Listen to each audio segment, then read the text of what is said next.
host, Kyrie Zaber, the former NFLer and CFLer, and accomplished high school football coach Ryan Hall, as we break down each week's game for you.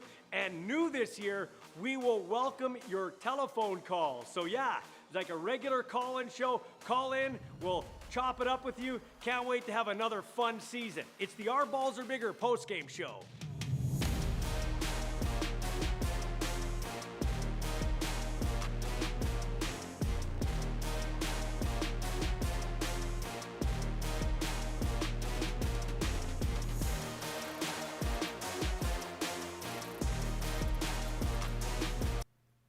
All right, and welcome to another installment of the Our Balls Are Bigger postgame show. Following a 21-18 Saskatchewan Roughriders victory, they improved to 6-1, best record in the West, best record in the CFL, and the Edmonton Elks, as I like to call them, are 1-5. I don't know how I feel about Edmonton. We'll break it down here. You're encouraged to call as well, 306-992-6955, the Our Balls Are Bigger postgame show. I am Ballsy, that is Halsey, Ryan Hall.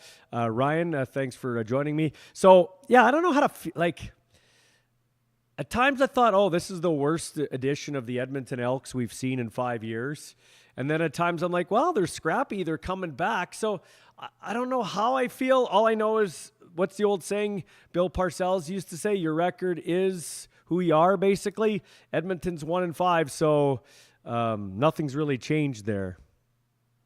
Yeah, Edmonton found ways to lose. Like, they did some things well tonight, I thought, but they still found ways to lose. And the Riders did a lot of things poorly tonight, I thought, but they found ways to win. Yeah. How do you win? Like, that sounds like a dumb question. I'm full of them. How do you learn how to win, though? That's what I mean. Like, it's like, we hear culture, winning. How do you learn how to win? Yeah, I think that's a big part of it, is the culture and the leadership of the program, like the coaching, the player leadership inside the locker room. That's a really big part of it. Confidence is huge. You know, that's always a big part of whether an individual player or a team, makes a play or doesn't make a play, is just that confidence inside. I think the way you practice is a big part of winning, because I'm a big believer in practice when it comes to football. So there's a lot that goes to it. It's hard to win tackle football games. We talk about that sometimes. It's very hard. Yes, sure is. So here's something I've always wondered, and I'd like your opinion on this, because we don't have 3 timeouts a half like the NFL. The NFL has that 3 timeouts a half, and it's a slower game, and somehow they try to make it even slower. In the CFL, we have 2 timeouts. But how do you feel about the usage of timeouts in the first half? I thought Edmonton executed very poorly at the end of the first half and didn't come away with any points, knowing that the Riders would get the ball to start the second half. So there could be a little more separation there in terms of the score. And then BC here a couple weeks ago, they were rushing it, and then Masoli throws that brutal pick 6. So how do you feel about first half timeout usage? I think a lot of Canadian football coaches really overestimate the value of saving timeouts because they spend so much time watching American football. In American football, they have more timeouts, but those timeouts are so important because of the timing rules. The clock is always running in American football. But in Canadian football, we have way more stops on the clock. We have way more holds on the clock. So even if you get on a play inside 3 minutes, you get tackled in bounds, the clock still stops. It just starts as soon as the referee places the ball, and then they blow the whistle. So the whole idea of hoarding timeouts as a Canadian football coach, I think is a really bad idea. I think if you're in a situation where it would help your team make a key play or have a chance to, like you talked about, an end of the half, get yourself a better chance to try and get points at the end of the half, you got to use it. Like, what are you saving it for? There's very few times where it, even if you use a timeout, the maximum amount of time you're going to save is 20 seconds. In American football, use a timeout, it's 40 seconds. So Cody Fajardo is a lot like Philip Rivers in the NFL. He doesn't swear, so I'll swear for him. As Ty sends in a message and says 8 quarterback sacks. Cody Fajardo was here in 2022 when the Riders' offensive line, respectfully or maybe not respectfully, was an absolute turnstile. Like he was like, remember the 1987 fight here when Willie DeWitt fought Smoking Bird Cooper and he was in the corner and he just that's what That wasn't much of a fight. No, that's what we called him the Great White Hope, and by the 4th round he was the Great White Nope. But Cody got absolutely shit kicked here as the quarterback of the Riders. Do you think at any point I'm going to argue with that for a second. Yeah. Because I think a lot of times Cody put his old lineman in terrible situations because he wasn't where he was supposed to be. That's true. He would get flushed so fast, Yeah. and the old lineman don't know where he is, and then they're trying to protect the inside. He runs to the outside, and he's running right into where the O-line has to release the defensive line. Like, he can't hold. Yeah. So I thought many times the Rider O-line got hung out to dry because Cody was just seeing pressure that wasn't really there, and then he was running into places the O-line wasn't protecting. Yeah, okay, so I'll give you that because I was the voice of the team then, and he had that stupid left spin out, which he still does. He actually did it this game and threw a touchdown, so sometimes it does work. But he got shit kicked. Whether it was his fault, whether it was the O-line's fault, he got the shit kicked out of him. At some point today, do you think he looked down at his jersey to make sure that it wasn't green and white and said, what the fuck is going on here? Because that is 8 quarterback sacks, as Ty points out. Like, I said at one point I tweeted out, and you know what? I'll take it back. At one point I tweeted out, put Trey Ford in, Cody's brutal. But actually, Cody Fajardo was sacked 8 times. He was 26 of 33 for 346 yards and 2 touchdowns. Sometimes stats lie, but I don't care. That's a pretty good night when you got sacked 8 times and your team almost won the game. The problem was not Cody. The problem was that O-line. That O-line was terrible, especially I thought the right side of the O-line was really terrible. Boyko at right tackle, he got beat time after time. Like on the broadcast, LaPolice and Wilson both talked about that RPO that Cody pulled because he saw the defensive end on the left just sitting, and so he pulled it thinking he could get around, and then he gets tackled from behind from 2 guys from the backside who on an RPO shouldn't be there. Like, they should be blocked and they should be honoring the run fake to the running back, but they were in the backfield so fast. That wasn't Cody's fault. That was the O-line's fault. And there was numerous times where there was just a lot of whiffs on that right side of the O-line, and Cody had guys on. Yeah, he made a couple of really nice escapes where he escaped from pressure and, should have been sacked, like by Micah Johnson. Should have got his second one in the first half there. Mm-hmm. Went up high, and Fajardo escaped from that one nicely. And then, of course, there was the one that you mentioned later in the game where the Riders ran a stunt on the left side of the Elks offense, and then Cody spun off it, and because they ran a stunt, the tackle that was supposed to be outside got pinned inside. There was nobody on contain, and then he had that wide open touchdown pass, which was also terrible coverage, terrible eye discipline by the Riders DBs, but we might talk about that. Yeah. So Boyko, that may have been the worst offensive line performance I've seen in a long time. Like, we were both joking. I was like, is this guy even going to make it to the 4th quarter? Like, he might get cut. Like, it was bad. Like, that was some kind of bad. And I texted you too during the 4th quarter. Playing offensive line is hard, but yes, he made it look way harder than I think it needed to be there. But the O-lines, Ryan, seem to be having problems this year. Most of them. Calgary's not so much. Winnipeg's a little bit, but maybe that's because Bryant is hurt. 4-man pressures are getting home. Like, a lot of those lines are having problems with stunts and everything like that. And that's a lot of handling stunts is communication and practice. The O-line and working together, like the consistency. There's so many things. Having those 5 players on the offensive line comfortable in their communication, kind of feeling, what's going on and sensing, okay, this guy's starting to go, he came at me, now he's taken off to my right. There's probably going to be somebody coming from my right coming back to me, so I don't need to chase him. because I can just pass them off to my partner beside me. But yeah, that just takes really good coaching, lots of practice, lots of communication. It's complex, that you're trying to make decisions and communicate with a 300-pound person in your face, and that's pretty tough.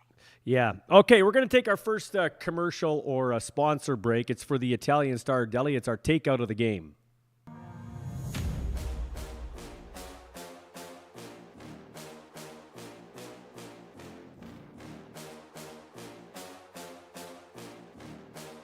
The Italian Star Deli, providing Regina and area with quality specialty products since 1966. When you visit the Italian Star Deli, you're truly part of the family. So drop by any time and they'll help you find whatever your heart and palate may desire. Whether you're looking for olive oil, specialty meats and cheeses, pasta, sea salt, vinegar, canned tomatoes, or one of their mouth-watering famous sandwiches, you're sure to find it and so much more at the Italian Star Deli, 1631 Victoria Avenue, Regina. And I'm sorry, but what's wrong with people? Like, what is wrong with you? If you cannot afford to get something from the Italian Star Deli, then don't fucking go in there. Like, every week, somebody's going in there and stealing. You see some of the stuff they post on Instagram, Ryan? Like, people just from their security cameras. I'm not on Instagram, so I don't see that. I was in the Italian Star Deli yesterday when I was in Regina. It was my son Marcus's birthday. We both love Italian Star. Had some delicious sandwiches and took him to the park and just sat and chatted and ate our sandwiches. But yeah, that seems to be happening. You see all those just bins videos of the dollar store videos and stuff. Like there's a lot of people that, holy cow, you just kind of shake your head. Well, and I feel bad for some people because money's tight and everything like that, but just don't steal.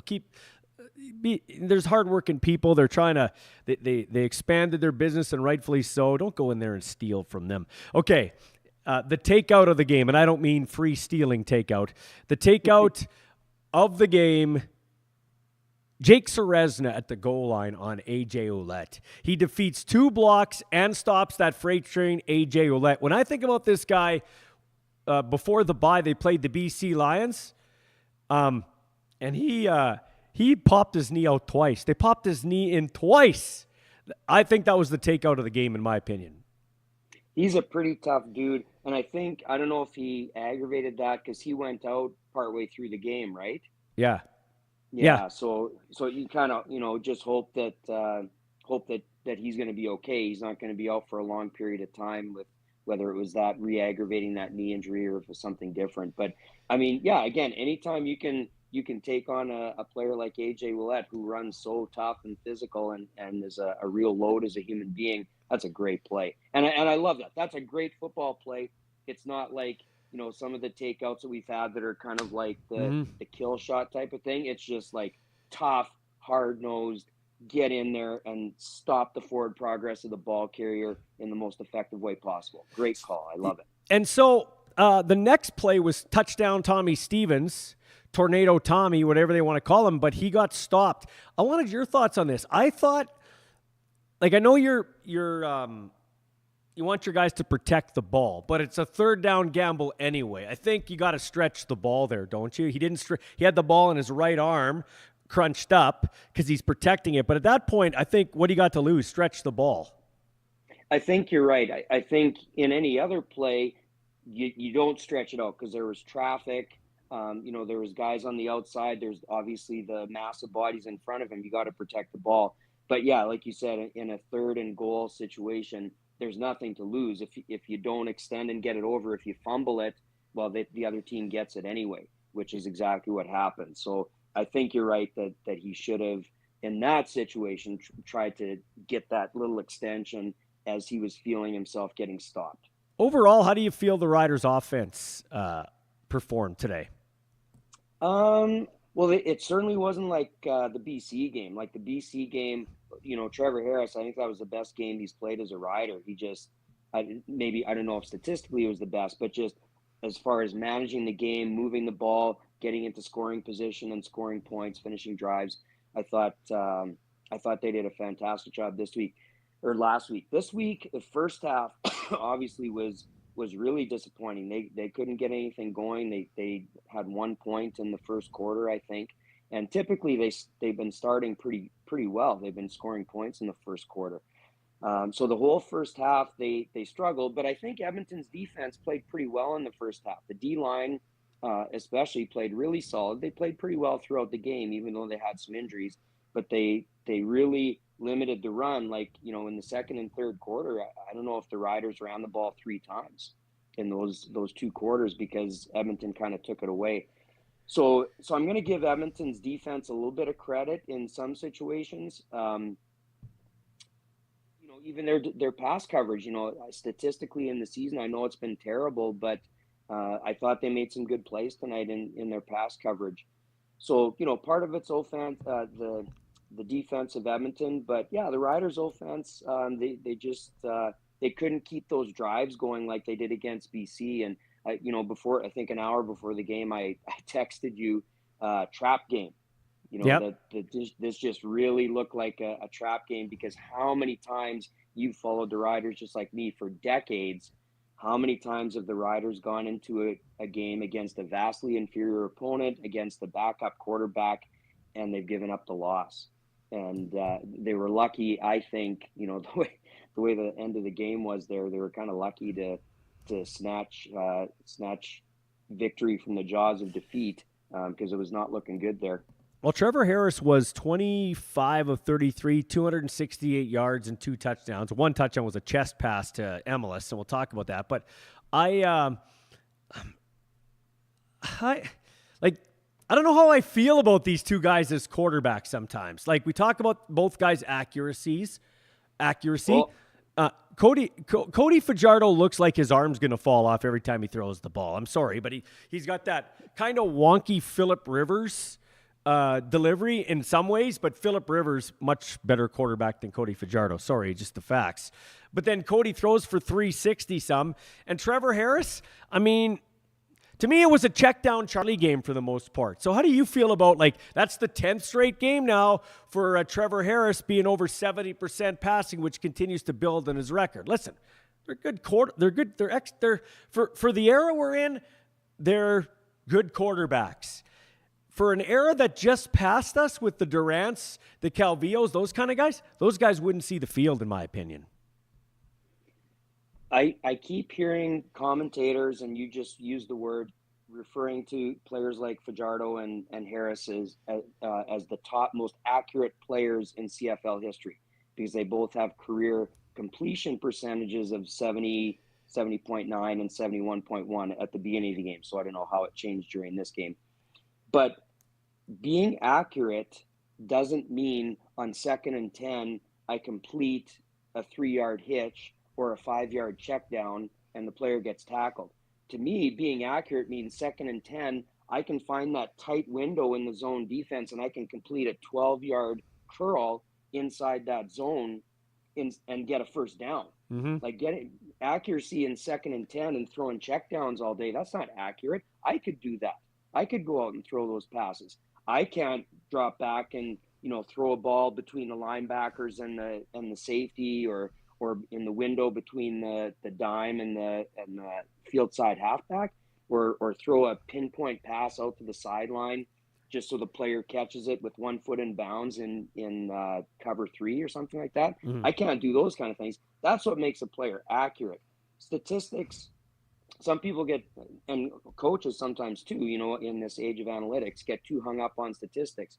The most important statistic in football is winning games and winning championships. And to do that, you got to move the ball and you got to score points. Yeah. And if you're check down, and you end up in 3rd and 3 and you have to punt, well, who cares if you're throwing for 75%?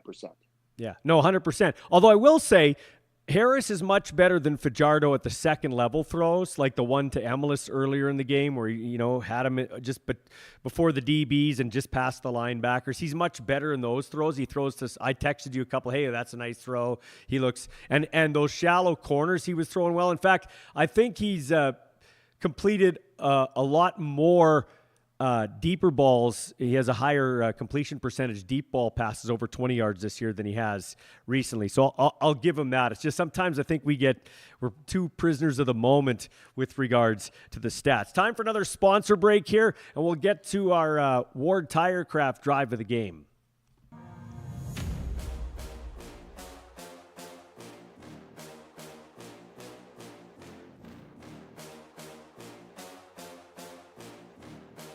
Ward Tirecraft Regina, proud to be the last of the small town style tire and automotive shops in the city, prioritizing the happiness of their customers and the safety of their vehicles. They've had some of the same customers for over 40 years, including yours truly, which is why I asked them to come on board as a sponsor for my shows. For all your tire and mechanical needs, go see Michael Barth and his crew at 101 Dudney Avenue. Tell them Ballsy sent you, and you get 10% off. Thanks to them for getting on board, Michael Barth and the gang. I do appreciate it. 101 Dudney Avenue East. Ryan says he's going to head back to Moose Jaw on his way to the vehicle. He's going to listen on the way home. Thanks, Ryan. Appreciate that. Feel free to call in if you want to. 992-6955. Ward says 8 sacks. Mosaic Ghosts.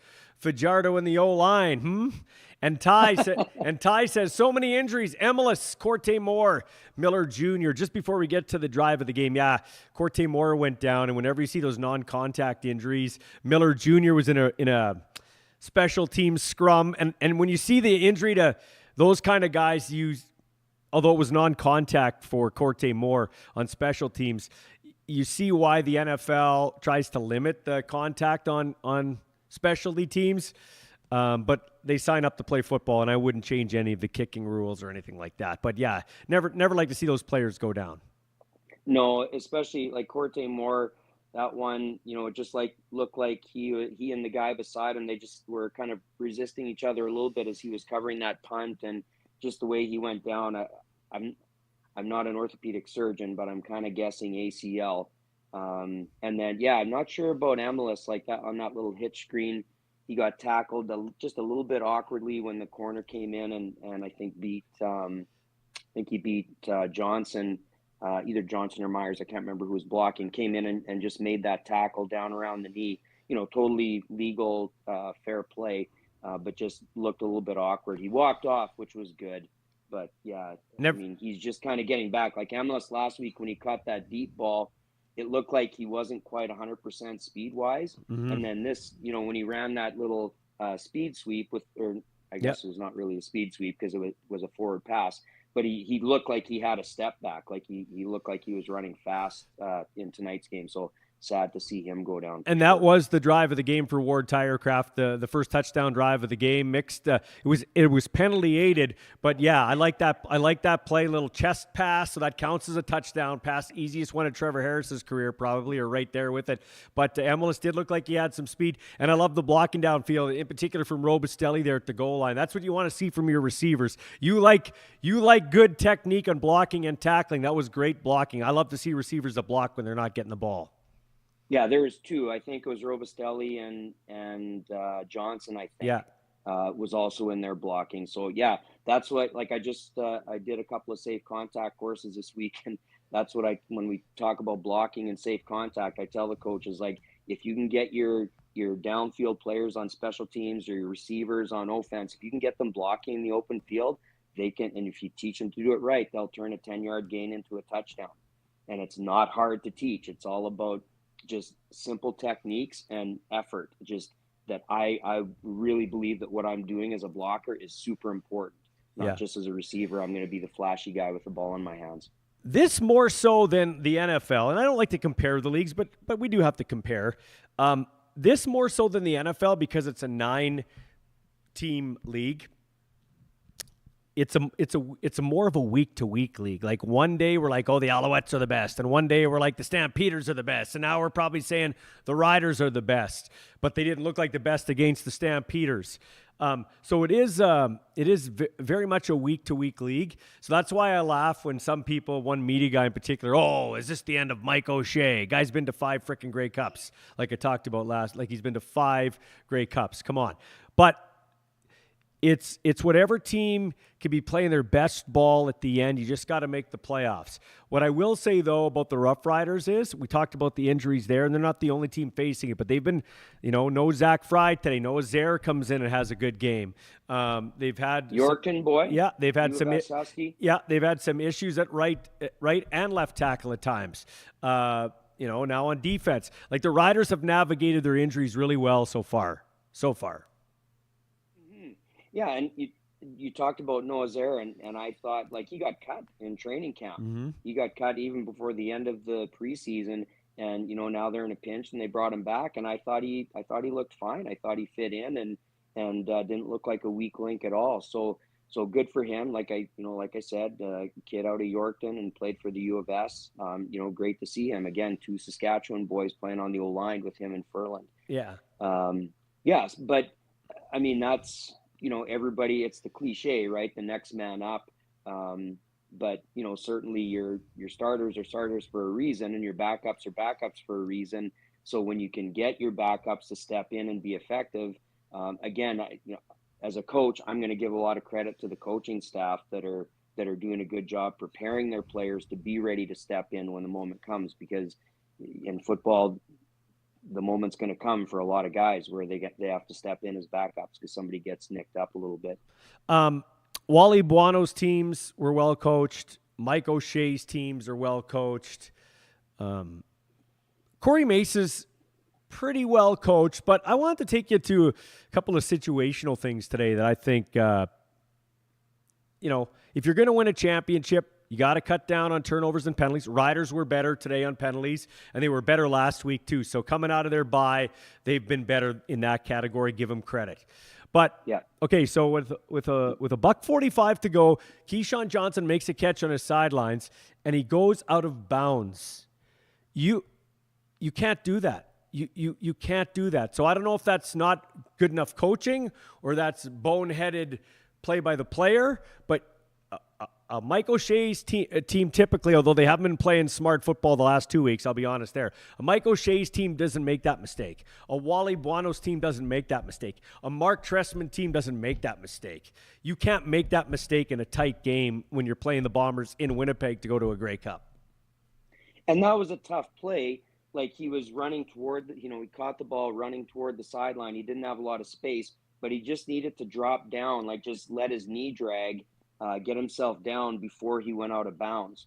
And you see that in whatever level of football, you see it happen many times and you go, okay, well, that's, a lot of times they say, well, that's a smart football player. Well, the reason he's a smart football player is because he's been coached well. And I have to think, because even as a high school coach, like we practiced 4-minute drill, 3-minute drill, 1-minute drill every week. We set up a scenario once a week, and it was all about clock management for the offense and the defense, for kids to understand, what are we trying to do here? What are we trying to do with the clock? Do we want to get out of bounds? Do we not want to get out of bounds? And for the defense to be thinking about those things too. So, like I know that would have been tough for him to, because he was running fast toward the sideline, but I still think it didn't look like he made an effort to go down. It looked like he just looked to turn up field and get the extra yard and go out of bounds, but it stopped the clock. So this is why I bring that up and coaching versus if it's the player, because later on that drive, Trevor Harris rolls out, a veteran of the league. He doesn't have anything. Instead of throwing the ball and wasting it into the ground and stopping the clock, I would have loved to have seen him just drop down instead of going forward and taking a hit from two Edmonton players, given his history and age and everything like that. Like, I was like, Trevor, are you stupid? Get down. But just slide, yeah. Yeah, but conversely, very smart to eat it. Yeah, because he understands, like you said, being in the league a long time, and quarterbacks, obviously, they're pretty smart dudes. They have to be really smart to play that position. And so he understood the situation. Probably Mark Mueller would have been in his ear in the little headphone and just said, hey, don't throw the ball away. After he broke, or just before he got ready to go into the huddle, might have just given that reminder just to make sure. But yeah, that's the difference. And yeah, it just, I kind of winced a little bit looking at him just dropping his shoulder and against those two defensive linemen. It's like, oh, just just turtle, like just slide, give yourself up and don't take the hit. Yeah, absolutely.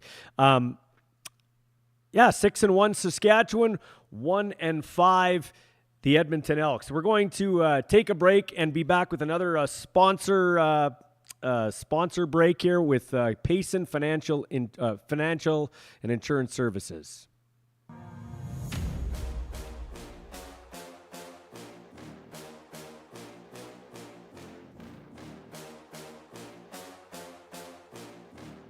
Payson Insurance specializes in helping hard-to-insure people get coverage. They also offer a range of financial management and investment services to help secure your future.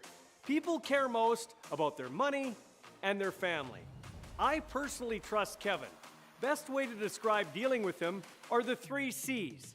He's comfortable to deal with, he cares about your future, and he's confident in helping you make the right financial decisions. Payson Insurance. Give them a call, 306-596-0244. All right, on the money with Payson Insurance Services. Kevin Payson, thanks to him for getting on board. Longtime high school coach, played with the Rams, played with the Western Mustangs. Speaking of the Rams, did you go to the alumni golf tournament today? No, I've gone the last 3 years with RMF, and I was planning to go, and then we just didn't. Our communication didn't really happen this last week, and I'm just planning a trip on Sunday with my son. So I just figured, I'm just going to go back to the lake for a couple of days with my wife Jody and just take it easy. So I missed out, but I heard it was full, and I'm sure it was a great day out at Aspen Links with all the Rams old boys. It's right down from my house, so I popped in after work just to just say hi to a few of the boys. Yeah. Okay, the on the money play, Cody Fajardo to Stephen Dunbar Jr. backed up in his end zone and throws it up that left sideline. Roland Milligan, the play before, made a nice play in the flats, but sometimes you're the hero and sometimes you get beat as a defensive back. That's kind of the life of a defensive back. Great coverage by Milligan, but nice job by Dunbar to go up and get that ball. Okay, yes. Dunbar did a great job high pointing the ball. That was not Milligan's fault. And I'm going to go on this rant again that I've gone on numerous times. If you looked at the play, Marcus Sales, the corner, was in underneath coverage in the zone, and that means Roland Milligan, the halfback, had deep coverage. Playing deep coverage from the inside is hard. It's hard to go as a halfback and cover out on the sideline. So what corners, I was going to say, are always coached to do, but because I've never seen Sales do it yet, I'm going to say what corners should be coached to do is just get outside of that receiver and don't let him get an outside release. Don't let him run down the sideline. Force him inside to where the halfback is. If Sales would have just cared a little bit to back up 2 yards and move his feet and be in an athletic position instead of standing there like he's waiting for a bus, he could have forced the receiver inside, would have been right at Milligan. If he threw the ball to the sideline, it would have been a tougher play for the receiver to have to bend back out to the sideline. And he makes it way easier for Milligan to make the play from depth from the inside, because now the ball's coming right at him and the receiver's coming right at him. But instead, he has to go and try and turn and get to the outside. And he had pretty good coverage, but Sales hung him out to dry. And he's done that numerous times. It's cost the Riders touchdowns. It cost them a touchdown against Hamilton. And it cost them every game, it seems. It seems it cost them a big 30 or more yard pass up the sideline. And that was freaking 2nd and 9 on the 2-yard line for Edmonton. Like, you just gave up. You had them pinned. They probably would have had to take a safety, and you let them off the hook by being undisciplined. Undisciplined defensive coverage. I hate that. We've seen that actually. That's kind of been the Achilles heel of this defense at times in the Corey Mace defense in their secondary. They're taught to feast, to go after the ball, to try to make plays, but that also burns them with their eye discipline at times. Because they have no eye discipline. Like, there was numerous plays. There was that play over the middle where Nelson Lacombo got hung out. Okay, hold hold on. Yeah, I wanted to bring that up. Just hold that. We're gonna go to a sponsor break one more time because it's gonna lead right in. So, Leander, let's take a break, and I'm gonna go into that play. Okay, don't steal my thunder, Halsey. It's Halsey. I'm Ballsy. This is the Our Balls Are Bigger post game show. You got me fired up about pass coverage. It's your fault. At JLB Electric, their mission is to provide top quality residential and commercial electrical services in Regina and surrounding area. They're committed to delivering efficient, reliable, and affordable electrical solutions, including new construction wiring, renovations, service upgrades, and 24-hour emergency assistance. Their team of licensed electricians ensures exceptional service from start to finish. They prioritize safety, customer satisfaction, and expert workmanship. As Regina's trusted one-stop shop for electrical contracting, they are dedicated to powering our community with excellence. All right, our lit play of the game. I'm going to go to that play. I was going to make that our lit play of the game because it got me, it lit me up on my couch, and I said to you, and listen, I'm a receiver. You're a defensive back. I taught my kid to be a receiver, and I did such a great job. He's going to make his debut tomorrow in the CFL as a defensive back. Yeah, by the way, that's outstanding. Congratulations, Ethan. I hope you have a great game tomorrow in Winnipeg.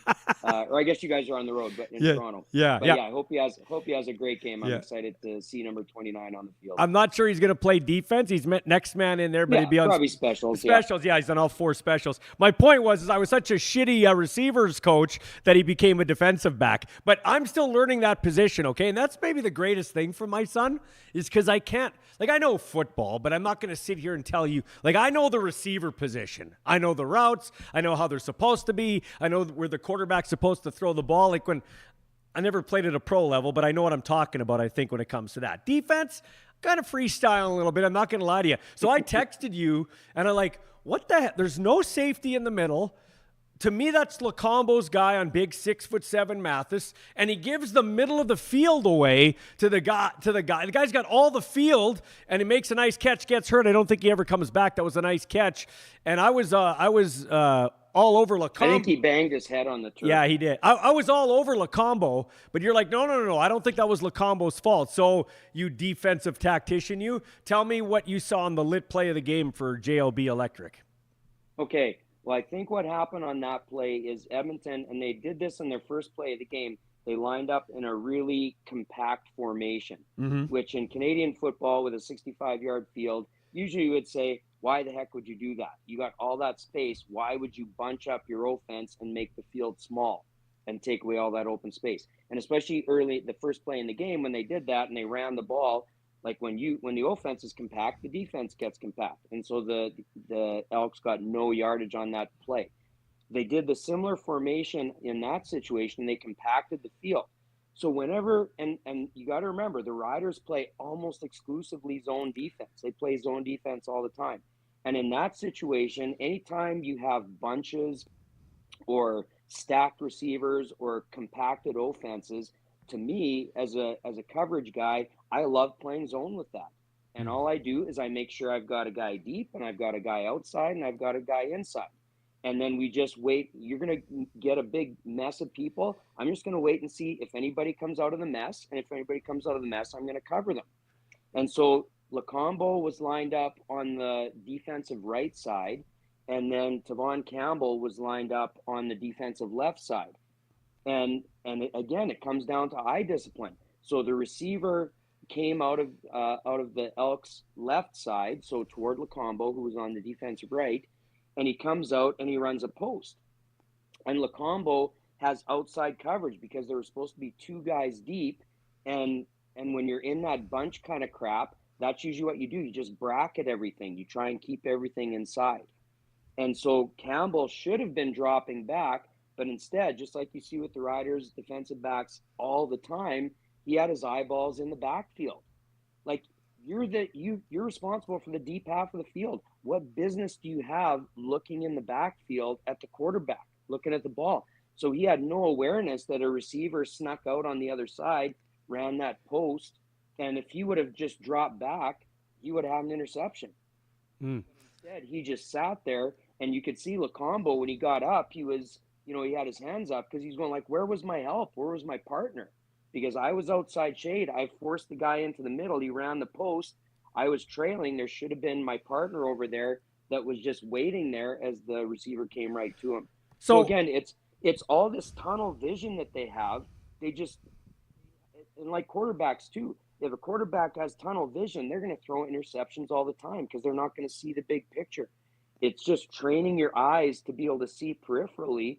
And even though my eyes can be looking toward the quarterback, I should still be able to see out of the corner of my eye, oh, there's a white jersey. I better get my butt back. Hey, so we've had enough of a sample size on Tavon Campbell. You just kind of critiqued him there. Um, he also had a 15-yard penalty on Cody Fajardo. Now, it looks worse when it's slow motion. Like, you're not on the field. It's full speed. He's coming over there. Cody slides a little late, but it was a penalty there. Maybe you don't have to do that, Tavon. But the sample size of 7 games, I think Campbell missed 1 game so far. Just your thoughts on the former Ram and Charger and Jag, Tavon Campbell, back in the CFL so far. Well, I guess I would say the same thing about both corners, about Campbell and Sales. They're outstanding athletes. If they would have discipline in their alignment and doing their assignment and their eye discipline, I think they would both be phenomenal.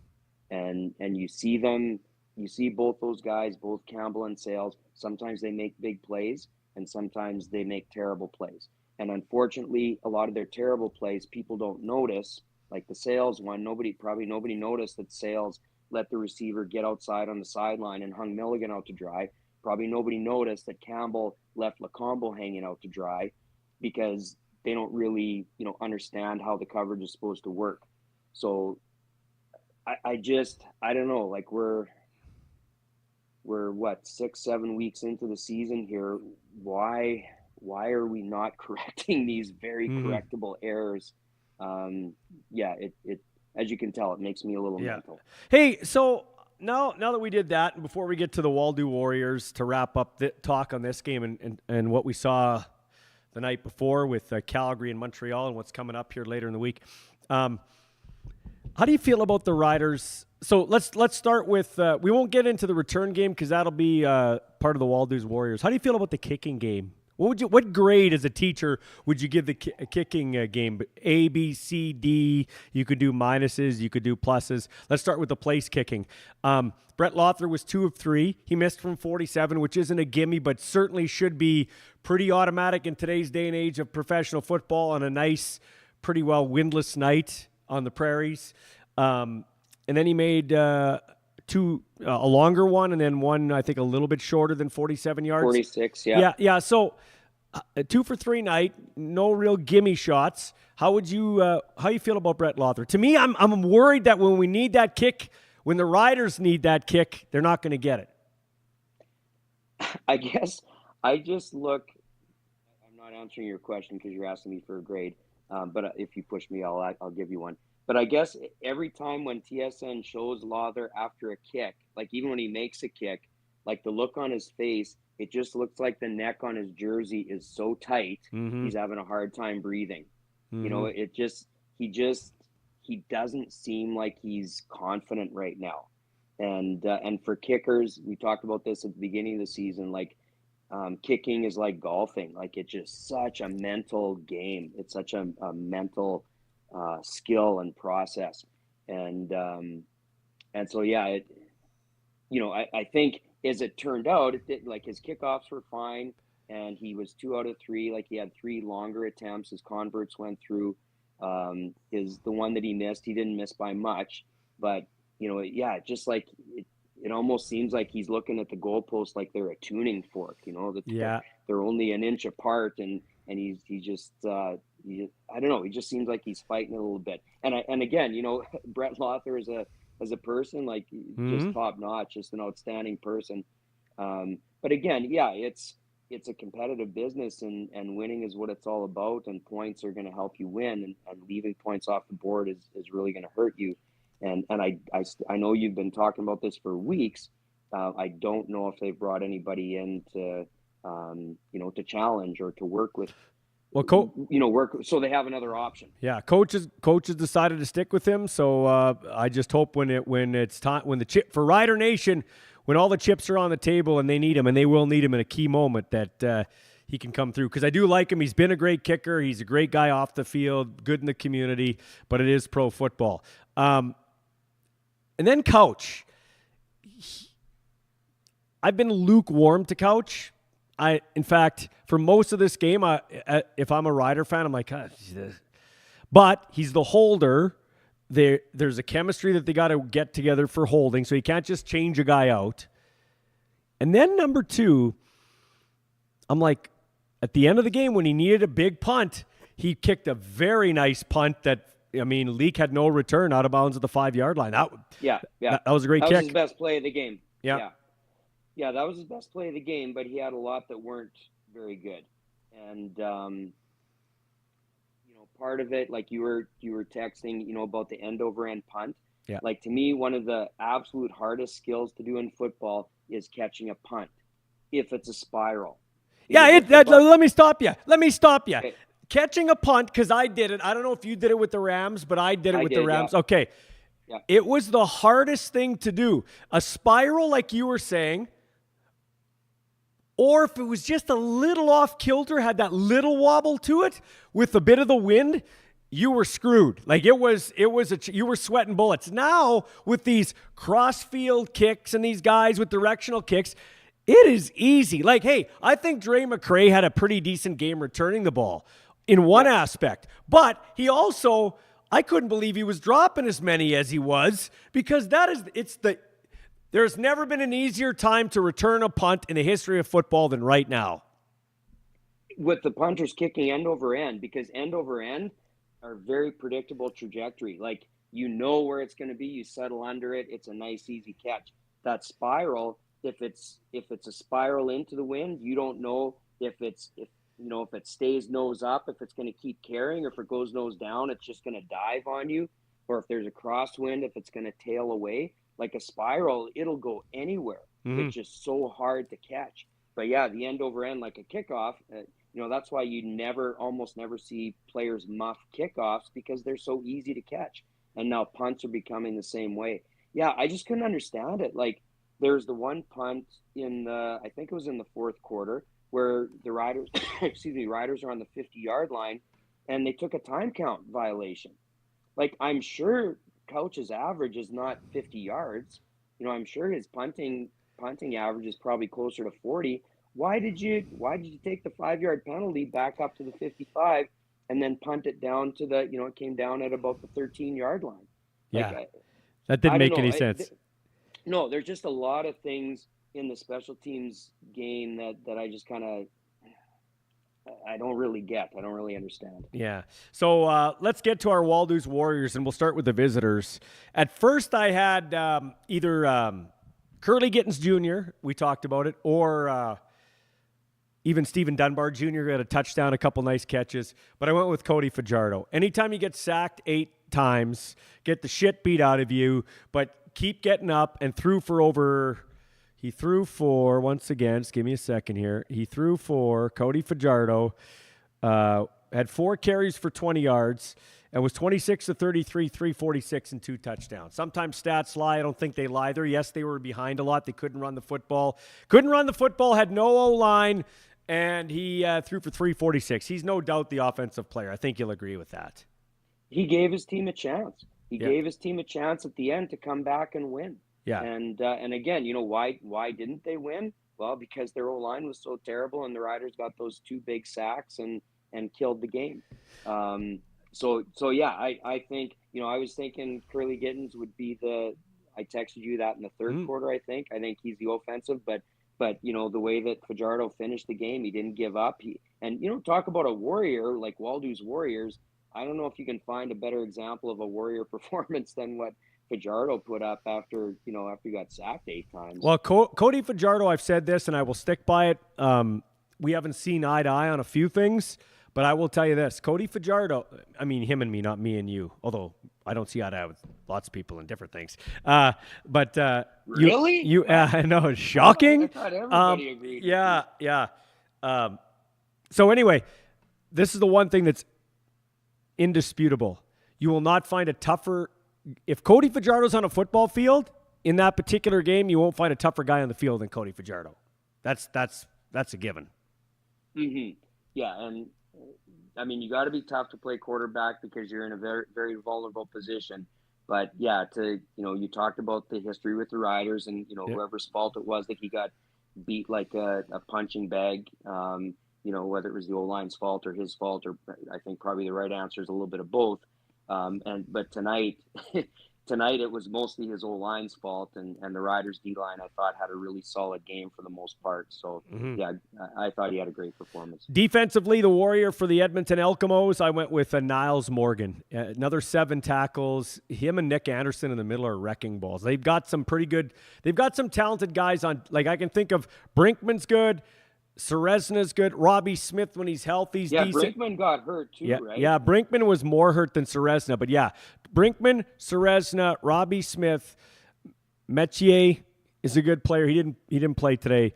And then those two. He's a kid he's a young man I got to coach on the national team. I'm a big fan of Royce. He's a super young man. So, and Morgan and Nick Anderson in the middle, absolute tackling stud. So I've got him as my Warrior on defense, I think. Yeah, I like that too. For most of the game, they took away the Riders' run offense, forced the Riders to go away from it almost completely in the second and third quarters. And, part of that's the D-line. I thought their D-line played pretty well, but a big part is the linebackers as well, working together with the D-line. Edmonton didn't really have a return game, but their punter was great. Cody Grace, all-star punter, comes over from Calgary, 50.2-yard average in today's game. So he definitely can flip the field. He's got a bunch of different kicks in his bag. Offensively for the Riders, hang on. Cody Grace, is he Canadian, by the way? No, he's not. He's an Aussie. No, he's an Aussie. Another Aussie. Another Aussie taking a Canadian job. But he's been good. There's no doubt about it. Offensively for the Riders, my Waldo Warrior is from the Home Expert team. By the way, check out Paul Waldo on Victoria Avenue. Get in the real estate game, 306-502-5355. Offensively, I'm going to give it to Sam Emilus, who came back from a foot injury. Hopefully he's not hurt too bad. Had some big catches, some nice catches, get him out of trouble in their own zone, over the middle, that little chest pass, touchdown run. I went with Sam Emilus. The thing that we talked about how the Riders' offense performance wasn't a thing of beauty tonight, but the thing I love about the Riders' offense is it's a committee. Yeah. Like everybody contributes. It's not like one guy. It's not like, we got one stud and everybody else is kind of so. Like, one week Johnson's getting 100 yards, one week Emilus is getting 100 yards, one week Robustelli's getting 100 yards, one week Willette's rushing for 100 yards. Like, it's, you talked about injuries before. Like, we still haven't had Schaefer Baker during the regular season. Emilus missed a number of games, like, 2 of our top receivers. And yet, some of the other guys are filling in. Johnson's emerging, Myers emerging, Robustelli. Like, yeah, that's the one encouraging thing. Like, I look at the offense and, like, kind of who's the star, but maybe it's good that there isn't a star. Mm-hmm. So my honorable mention on defense for Waldo Warriors is Shane Ray. He's been getting better coming over from the Argos. Thought he's been physical. 2 tackles, 2 quarterback sacks, giving him 3 on the season. But the Prime Minister, Malik Carney. Call him the Prime Minister. Malik, don't call me Mark Carney. Had 4 tackles and 2 quarterback sacks. He had, like a good liberal, had the Edmonton Elks in a deficit. That's really good. That's really clever. I like that. Well done. The whole game. I tip my hat to you. Yeah, the whole game. The Waldo Warriors on defense is the whole defensive line. Yeah. I thought the whole defensive line had an outstanding game. They were solid in the first half, but the second half they just dominated. They were just all over him, and he was running for his life. Yeah. So, but yeah, Carney was the leader of the band, I think. On special teams, Dre McCray. Now, it was an adventure at times back there. I actually thought Edmonton got robbed there. I thought they touched the ball last. Like, if you're going to go to video review and take your time, which I'm happy they've got different or a little bit more angles this year, tip of the cap to TSN. Tip of the cap to TSN trying to put in a bit of an effort for Friday Night Football. Okay, tip of the cap. But if you're going to go to instant replay, get the fucking thing right. It hit 32's shoulder going out of bounds. That was Edmonton's ball. I'm going to argue a little bit. I don't think it was clear and obvious in the view from the sideline. I think you're right that it looked like it grazed his shoulder pad. It looked like it maybe went off McRae's finger and then off the shoulder pad. But then the last replay they showed, which I think was kind of a cross angle view, it looked like it missed his shoulder pad and it looked like it was just the finger. But they only showed it one time, so I would have liked to see that again. But again, review is it has to be clear, or in the NFL, they use the term clear and obvious. And so to me, if it's not clear and obvious, then just leave it. Don't spend all day. Don't go frame by frame looking at black pellets coming out of the turf. Just, okay, oh yeah, obviously we screwed that up. It clearly bounced hard and changed direction off his shoulder. Yeah, let's reverse the call. But I didn't think, from what they showed on TV anyway, I didn't think there was enough that it was really obvious. So yeah, I'm going to disagree with you on that one. Okay. Then it goes back to what I've always said. The call in the field is so important, especially in the CFL with the lack of angles like they have in the NFL. That initial call in the field is always their get out of jail card, because they can always go inconclusive evidence, and that's how they can, like Pontius Pilate, wash their hands of the whole thing. A little Christian reference there for you. Okay, so let's go back to the last night. The Montreal Alouettes, McLeod Bethel Thompson gets his team a nice win on the road. That was a gutsy win by the Owls.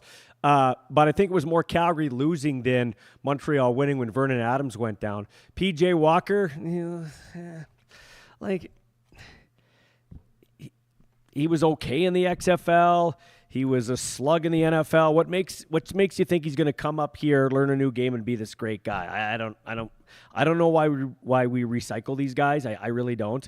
But he didn't even get him a first down, I don't think, and that really cost him the game. Now my concern is this: Vernon Adams was on the sidelines, and everybody thought it was a concussion, but he was crying on the sidelines. So I don't know if he was just emotional because he got hurt. But to me, if you're going to cry on the sidelines, is it a bigger injury? I was looking for a little bit. Looked like he was kind of limping going off the field at the end of the game. So I'm like, is it a knee injury? Is it something that's longer than just we're pulling you out for the game? I didn't get to see the game because I was doing a coaching clinic, and then I drove back out to the lake after, so I didn't get to watch. But I didn't see the part about him crying. But that's something that does happen to some people when they get concussions, is they get very emotional, and they can start crying. So if that's what he did, then I would almost think, okay, that's almost like a little symptom of a possible concussion. Well, in that case, listen, it's your brain, so I'm not diminishing it, but maybe you can be out for 2 weeks and then come back, as opposed to a knee injury. Because I'm not cheering for the Stampeders, I'm cheering for the Winnipeg Blue Bombers, whether people want me to say that or not. Okay, I have a vested interest. Okay, and I would cheer for the Riders before I'd cheer for the Bombers, but I cheer for good football players, and we need quarterbacks in this league to keep our entertainment value up. So I do not want to see a good guy and a good athlete like VA, who's off to an MOP start, because he was slinging that ball around the field again. Struggled a bit at times in that game last night, but you don't want to see him out for an extended period. No, and I mean, let's be honest. Like this, Ballsy Uncut and our balls are bigger. Like, it's about the CFL, and we want the CFL to be great. And sure, there's always going to be added focus on the Riders because we're in Saskatchewan and you're based in Regina with your show, but we want the best players in the CFL playing. We want great football. So yeah, no ill will at all toward Vernon Adams or any player in the CFL. We want them on the field playing and giving us this great entertainment of our game. I want to see. I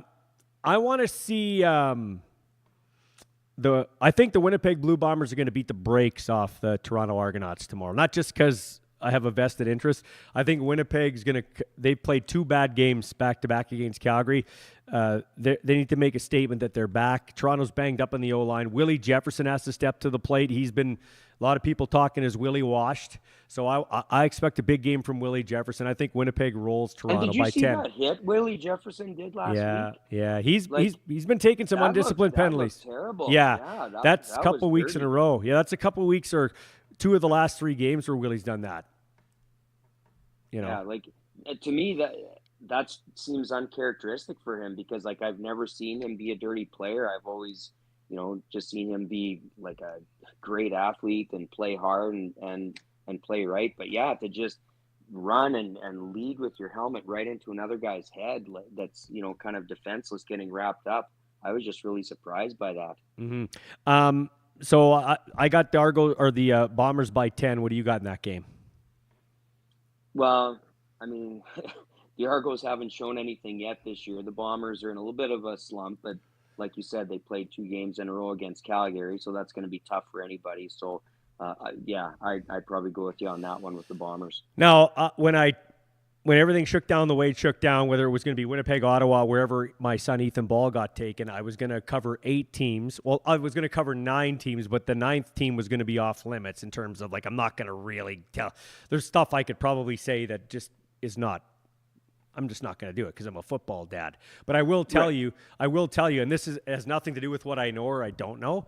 Sitting in the stands watching Zach Collaros get smoked like that, I am absolutely shocked that he's back playing this week. I'm not lying. Again, that's not for me having any inside knowledge. I'm shocked that Zach Collaros is back, to be honest.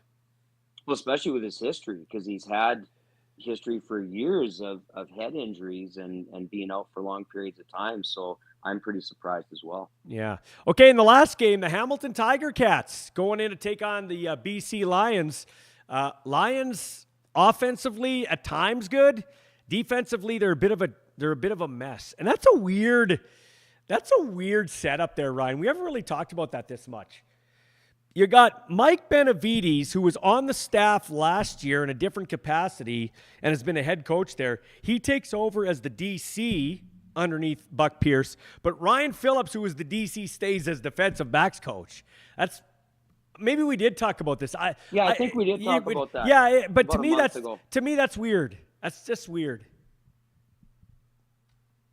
Yeah, and like I said when we talked about it, like it could be a little bit awkward, but if you believe in what the team is doing, what the organization's doing, and you want to be a part of it, then it's just like, okay, well, I want to be a part of this. I'll take the role you've got for me, and I'll do my best, and I'll support the people who are in leadership. So I think that, it takes a lot of character. It takes a lot of humility to be able to take those, perceived emotions.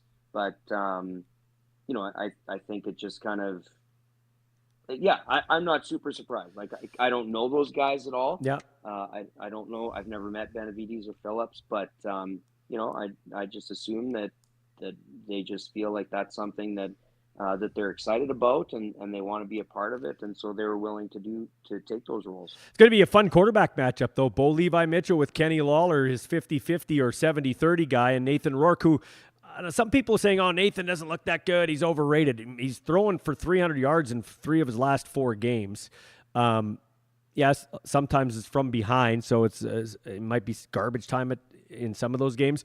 But that should be a fun one on Sunday. Well, that could be the game of the week. Yeah. Like, you've got 2 teams with starting their starting quarterbacks, the quarterbacks they wanted to start the season with, and 2 teams that have had some ups and downs, had some good games and some not so good games. So yeah, depending on who shows up and how they show up, that one I think will be really interesting. Hey, we got a call. Let's take it here now. It's awesome. Jacob is here to wrap the show up for us. Jacob Cormier. We'll just wait till punched up there. Is he there?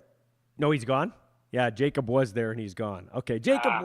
It's too bad. Jacob, call back. Jacob. Yeah, call back. Anyway, let's get some closing thoughts from you, Ryan, in terms of this one and the Riders going into Montreal next, which is never an easy game. Yeah, again, like I didn't think it wasn't a pretty game tonight. It was a game that, especially in the first half, definitely did not feel comfortable at all.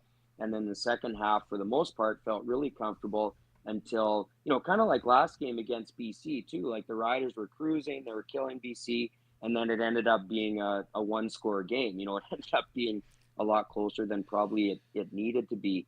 And I'm just going to keep beating this dead horse, I guess, that there's just a lot of simple little things that I think the riders could do better, with their film study and their practicing and coaching and stuff like that to get the players and to take it more seriously, to get in the proper positions. Again, I'm focusing mostly on defense. I think offense was okay. Like, I think the offense was fine. Like I said, Edmonton's defense, I think, played pretty well at times tonight. Not the whole game, but at times they did. So yeah, I just think there's at the end of the season, when, like you said before, all you got to do is get into the playoffs and you have a chance in a 9-team league. But if you get in the playoffs, that's when those discipline issues, whether it's taking penalties or whether it's not doing your assignment properly or getting lined up properly, those are when those things are going to get exposed. Like, teams are going to take advantage of it. The pressure's higher, the mistakes are bigger, the stakes are bigger. So yeah, I just, we're still early in the second third of the season here, and there's lots of time, and I really hope that they'll be able to put some focus on that. Because yeah, Montreal's going to be tough. Traveling to Montreal is not easy. Playing in Montreal is not easy. And then Montreal had a solid game earlier this week. So yeah, that's not going to be easy. And lastly, last word goes to me. This has nothing to do with Ryan, but I'm not going to hang up on him because that'd be rude. So Ryan, you can just sit back there. This has nothing to do with you. I want to make this clear. It's kind of weird that the sideline guy on the national broadcast is tweeting about some podcaster in Regina, unsolicited, in the middle of a broadcast. Like, what if Michelle Tafoya or Aaron Andrews was doing Monday Night Football or Sunday Night Football and tweeting about some podcaster in Nebraska or Missouri? Like, I'm living in this guy's mullet-wearing head rent-free. Like, it's embarrassing. It's embarrassing. Quit embarrassing yourself, Luke Wilson. It's actually embarrassing. And if there was a way for me to take out a restraining order on X, I would. Like, this is just a joke. Like, holy cow. Like, honest to gosh. Next time you come to Regina, maybe I'll take you out for lunch and talk you off the cliff. Like, come on, man. Anyway, unbelievable. Like, people are texting me, hey, Ballsy, do you see what he's saying about you? No, because I thought he was fucking covering the game. Like, give me a break. Anyway, that's my rant. I'm done. I'm looking forward to being a football dad tomorrow, Ryan. Good for you. I'll just say it. I can't say it because it's so hard to put into words, but Ryan Hall came to the Adam T-Birds football camp in Lakeridge in the outfield. Remember that? And I remember clearly, yeah. You helped the coaches do your safe tackling football camp, and you're still doing that.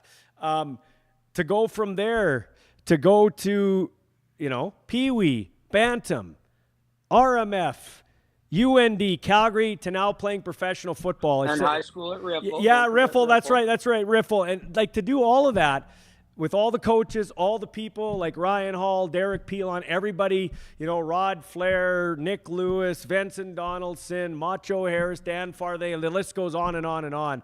To help him get to where he is today it does take a village. It's crazy, man. It's funny. It's crazy. But this is, and I'll say this is why the ratio is so important, okay? So I didn't like the article 3 Down Nation wrote about my kid, saying how he was going to have fewer places to land because of who his dad was going into the draft. It almost felt like a Deion Sanders, and this is Shadur Sanders. Why are people so consumed with me? Like, I don't get it. Okay? So I'm like, that's bullshit. And I called those guys out. But then they wrote a nice piece today on Ethan. But here's where I'm going with this. I looked at the views on that one. Little old Ethan Ball, who's third on the depth chart for safety and who is running down on special teams, okay? Little old Ethan Ball, the Canadian, not a superstar. It had, last I checked, 4,500 views on Twitter, okay, for the 3 Down account. That was the most views of any story that they've posted in a week, except for the other one, which was Trey Ford getting benched for Cody Fajardo, which had about the same amount of views. The other ones were like 1,200, 1,400. My point is this. It's two Canadian kids. One's a superstar or an emerging. He's a superstar position. Most exciting guy in the league, I think, Trey Ford. Not the best quarterback, but exciting guy. And a bit player that's never even played a down yet. That's why the ratio is important, because people care about Canadians. That's what it kind of proves my point. Yeah, and I just want to come back to kind of tying in with that. Like you talked about all the people, and you listed 10 people, and you could list 100 or more, that were a part of Ethan's journey, going from a 9-year-old right up through where he is today with Winnipeg. And I think I'm just like we've talked about before, because my son got signed by Winnipeg as well back in 2019 and had a really good experience with Winnipeg. And I just really feel Ethan ended up in the best possible place he could have ended up. I don't care what round he got drafted in. That doesn't matter. It's where you get drafted to, and then being in a place that's going to believe in you and give you an opportunity and treat you fairly. And just like I said to you, from my son's experience with Coach O'Shea and the Bombers, I have a lot of faith that Ethan's going to get a very fair shake and as best of opportunity as he can earn with that team. So but you know what? But best of luck. And I appreciate that. And I didn't want to just make it about Ethan, although I am proud. And I'm happy with everybody like yourself that helped them get there. My point is here's a little 9-year-old kid who didn't want to grow up to be an NFL player because of being around the game with his dad doing Rider games for 20 years, wanted to be a CFL player, wanted to run out of the Bring 'em Out tunnel. Like, that's what he wanted to be. Went to games in his Weston Dressler shirt. My point is he gets a chance to live out his dream because of the ratio. And because of the ratio, 3 Down Nation's talking about these guys, and their most viewed stories are the ones involving Canadian kids. That's why I'm saying the ratio is important. Well, and I asked you a couple of weeks ago when we were texting, I asked you if you had watched Quarterback yet. Just started. Yeah. Okay. Like I finished watching it. My wife started watching it. So I've been watching a bit with her. I just think it's phenomenal. And I just, we've been talking over the years about what the CFL could do to market itself. And I know we can't do something like Quarterback because we don't have the CFL doesn't have the money, TSN doesn't have the money. But I mean, there's got to be some great film schools all across the country in CFL cities or CFL provinces that could give some film student a term project of doing a whatever, like a season-long profile on Logan Ferland or whoever, or Brady Oliveira in Winnipeg. Like, pick an interesting, somewhat popular player and go behind the scenes. Like, anybody that watches Quarterback, like, because they did it 2 seasons ago and now they did it this season, and they did Kirk Cousins both seasons. Why would they cover Kirk Cousins twice? Because he's a really interesting person. He's got a great family. Like, his wife seems really solid. His kids seem awesome, his little kids. And that's just going to make people more attracted to Kirk Cousins and to the NFL. And if all the CFL teams could do that, and whatever, whether it's put on TSN or it's done on YouTube or whatever, and just profiles of these CFL players, we could do American players, Canadian players, mix them up. I think it would just, that kind of thing is what people want, with this age of social media where everybody puts their life on display or their fake life on display. This could be kind of an authentic way for us to get to know our CFL heroes. Well, you have to care. You have to care. You have to care about it. I don't make any money doing this. I make no money doing this. Zero. Okay. It's all in expenses. It's all just a labor of love. It's all because I care about the league, and care about 3 Down football from that level all the way up there. I've walked the walk. I could talk the talk. I've done it before my kid got into it. I'll do it after my kid's gone. But the league doesn't give a shit. They don't give a shit. They literally, I'm not talking the individual teams. Some of these teams do a great job. Winnipeg does a great job. Riders do a good job, like a solid job. Some of these teams are doing a good job, but they don't give a shit. I've talked to people with money that would be willing to get on board to stream the combine, okay? They won't take my call. The league will not take my call to do it. And TSN has no appetite to do it because nobody watches. Well, if you don't build it, they're not going to come. So you have to be on board with maybe it doesn't take off the first year. Oh, it didn't take off the 1 year. So you just quit? Like, you can't just quit. What is that? Like, it's embarrassing. And then you have the commissioner say, oh, no, the commissioner's going to come on. Oh, no, he's going to come on. Give me some dates. I'll give him some dates. Well, it doesn't work out this week, but he goes on with 4 other people. Well, I'd like some dates over here. Here, okay, give us some dates over here. Okay, I'll give you this day, any day. I'll drive back from the car lot to do the interview. Crickets. He goes on with 3 other guys. Just put on some big boy pants and say, we don't like your style. We don't want to have anything to do with you. You can do your thing, but we don't want to have anything to do with you. If you can't talk to a podcaster who is passionate and a little rough around the edges, if you can't talk to him and at least say, we don't want to deal with you, then how are you going to go in a boardroom and get any sponsorship? Like, how are you going to get any sponsorship? Like, be a man, care about your league, care about what's going on around here. I'm sick of it. Like, the game is great. It's everything around the game that isn't great. If you don't give a shit, nobody else will give a shit. You have to spend money to make money. I can say all this because I do. I'm not making a dime from this. That's the truth. Make nothing from this. But again, I think there's a lot of things that can be done that aren't necessarily going to cost millions of dollars. No, there's a lot, like coming on your podcast is not costing anybody any money. No, or getting some film students to do a term project on a CFL player profile or a team or a week in the life of or whatever. Like there's. Do you don't think people you don't think people would watch a 30 for 30 on Zach Collaros who was dead? Like, Zach Collaros died, and like Lazarus, he rises and he goes to 5. Wow, that's your second biblical he goes to 5. Nice yes, work. He goes to 5 straight Grey Cups. Like, Lazarus is dead. Everybody's crying.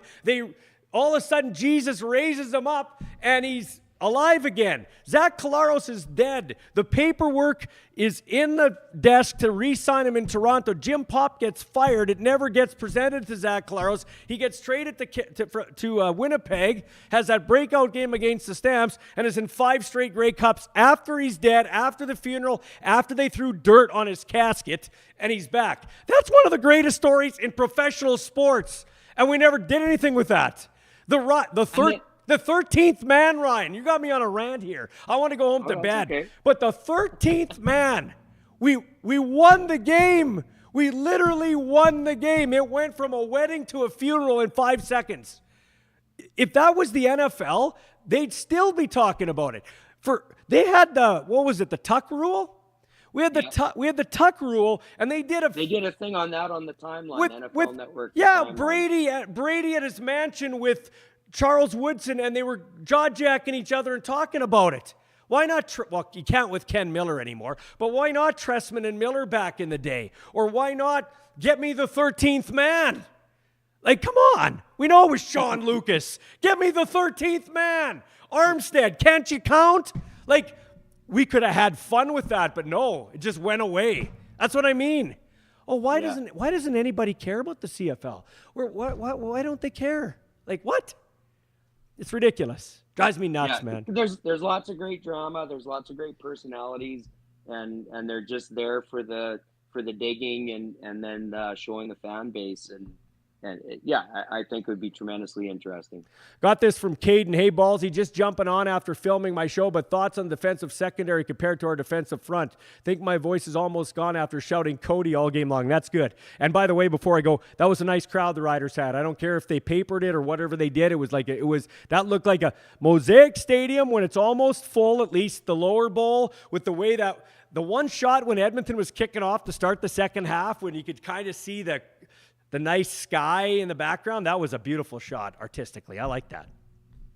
Yeah, that kind of creativity. Again, like there's creative people. They can do cool stuff like that, and that makes it awesome. Yeah. Hey, Ryan, thanks for your time, man. Appreciate it. Sorry you had to sit through that. I sat through your defensive rants. You had to set. Very Halsey and ballsy. I appreciate it, man. We'll talk to you soon. I think that's why people watch. They want to see a rant or two now and then. So okay, well, thanks, man. Take care, buddy. Have yourself always fun, man. Have yourself a good weekend. That'll do it for our show. We will catch you next week.